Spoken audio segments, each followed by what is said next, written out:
Hello everyone, this is Radi's Recipes.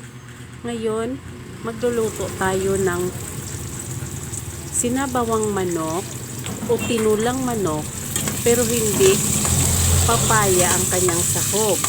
Ang kanyang sahog ay ang saging saba. Ayun, nagisa lang ako ng mga spices, crushed garlic, sliced onions, ginger. Ginisa ko lang dyan guys.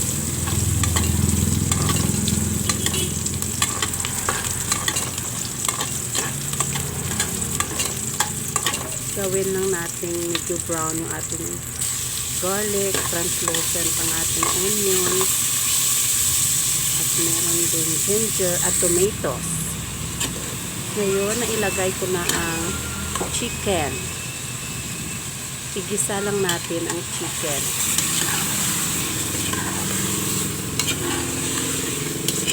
Igisa lang natin mabuti yung chicken.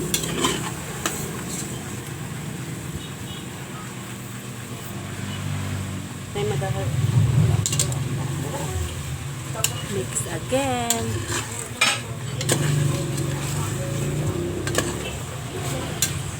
Kasi nagkikrave ako guys ng may sabaw kasing not selling well for 2 weeks. Nilagyan ko na ng sabaw guys, ng tubig. At inilagay ko na ang saging saba ng medyo ng manok, medyo malambot na yung manok. Nilagay ko na ang saging saba. Tinakpan ko muna para malaga ng mabuti at nilagyan ko ng chicken cube. Isang chicken cube lang guys. First time ko ito ginawa sa chicken na nilagyan ng saging saba na hindi masyadong luto. Ang sarap pala guys. At nilagyan ko ng repolyo at saka siling haba.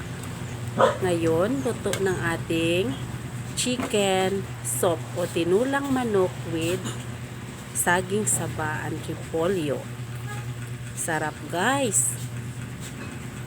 Thank you for watching. Please like and subscribe. May God bless us all.